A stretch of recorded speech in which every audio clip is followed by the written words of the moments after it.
pagi Ibu Bidan. Baik, sebelumnya di sini saya izin memperkenalkan diri ya. Perkenalkan, saya Bidan Mika yang bertugas pada pagi hari ini. Baik, sebelumnya saya dengan Ibu siapa? Saya dengan Ibu Dian. Oh, baik dengan Ibu Dian ya. Baik Ibu Dian, bagaimana kabarnya? Sehat Bu. Alhamdulillah. Baik Ibu Dian, apakah ada yang bisa saya bantu? Ini Bu, sekarang saya kan masa nifas hari ke-35. Nah, pas awal kemarin itu disuruh nanti kalau sudah nifas ke-35 datang ke sini untuk konseling KB. Oh gitu, Ibu ingin konseling tentang KB ya? Iya. Baik Ibu sebelumnya apakah sudah mengetahui tentang KB? Sudah sedikit-sedikit. Sedikit ya, boleh dijelaskan Ibu? Yang saya tahu tentang KB itu, pertama KB itu untuk mencegah kehamilan.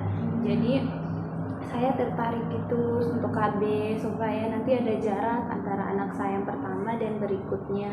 Oh baik, bagus sekali ya Ibu. Ibu dapat informasinya dari mana? Dari saudara saya. Oh dari saudara, bagus ya Ibu. Ibu sudah mencari informasi terlebih dahulu ya. Baik Ibu, di sini saya akan menjelaskan tentang KB ya. Benar sekali yang dikatakan Ibu tadi, KB itu keluarga berencana atau biasanya itu untuk penundaan kehamilan. Nah, Ibu kan ini hari ke-39 ya? 35 Bu. Oh, 35 ya Ibu. Maaf ya. Ya.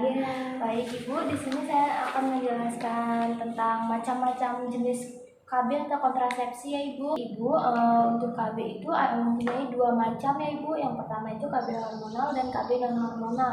Nah, untuk KB yang non hormonal itu terdiri dari tubektomi dan vasektomi. Adapun alat kontrasepsi dalam rahim atau disebut kita menyingkatnya dengan AKDR ya Ibu. Lalu ada namanya metode amenorrhea laktasimal. Biasa disebut manol ya Ibu. Lalu ada yang namanya kondom. Lalu ada yang namanya metode kalender. Nah, apakah Ibu sudah mengetahui pernah mendengar dari jenis KB non hormonal ini? Pernah Bu. Nah, yang bagian apa Ibu? Pertama itu yang metode kalender. Dulu sempat coba tapi nggak berhasil. Ya. Iya, baik. Bagus ya Ibu.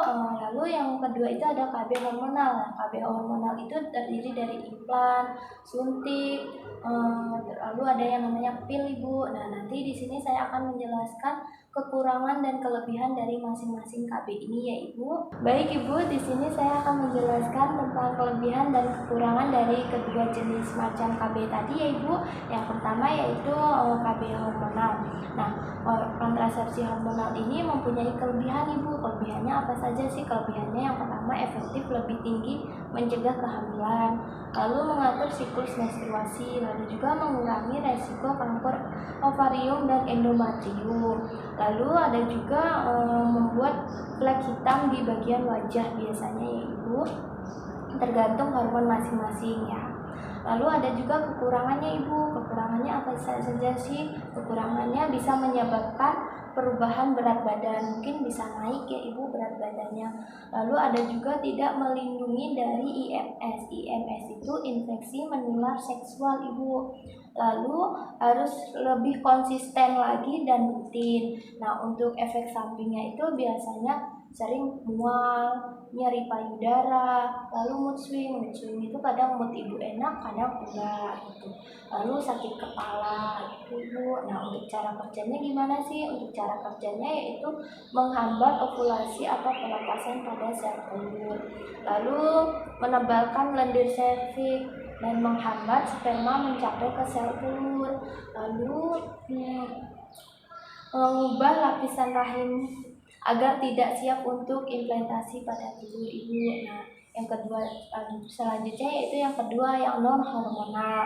Nah, yang non hormonal ini kelebihannya tidak mengandung hormon, lalu tidak mengganggu siklus menstruasi dan bisa mencegah IMS, infeksi menular seksual. Nah, kalau yang hormonal tadi ini tidak bisa mencegahnya Bu. Kalau yang non hormonal ini bisa mencegahnya Ibu, bedanya itu.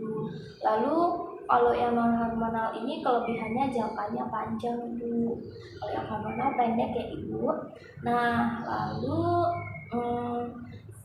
sterilisasinya ini lebih permanen Ibu. Nah, untuk kekurangannya apa saja sih? Biasanya kalau saat sedang berhubungan itu bisa jadi robek. Maksudnya yang robek itu kondomnya ibu, kalau ibu menggunakan kontrasepsi kondom. Lalu metode kalender biasanya kurang efektif ibu. Kadang kan ibu harus mengingat-ingat siklusnya bulan kemarin berapa hari ya, pasti kan lupa kan. Tidak semua ibu itu ingat gitu. Lalu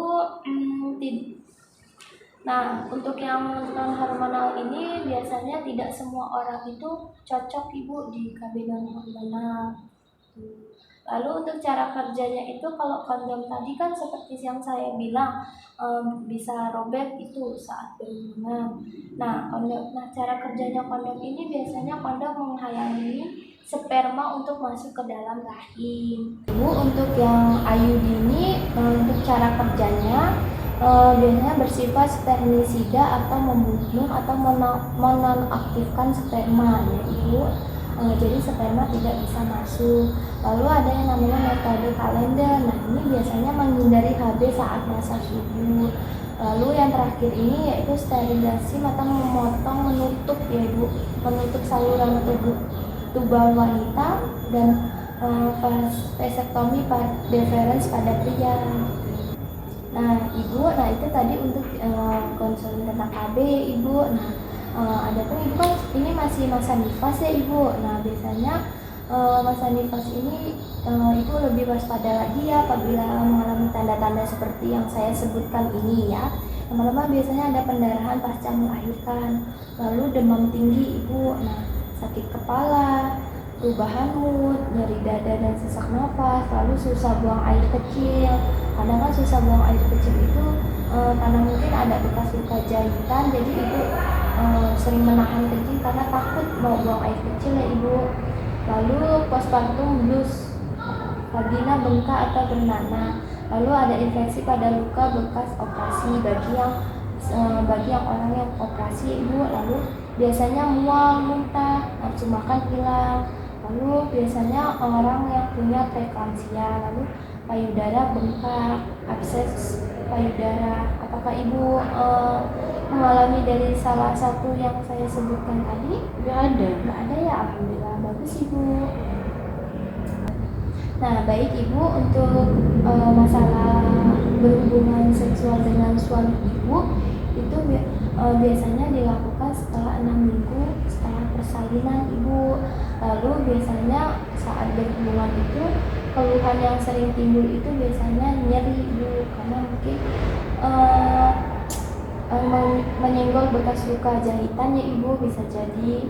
Lalu sensitivitas berkurang. Untuk mengatasi keluhan itu, yang pertama jadi ibu apabila sedang berhubungan dengan suami, ibu merasa tidak nyaman, sebaiknya ibu terus terang dengan suami ibu, seperti bisa memakai pelumas ibu. Lalu saat berhubungan suami harus sabar dan lebih hati-hati, jadi ibu bisa berbicara dengan pelan, menjelaskan kepada suami apa yang ibu rasakan.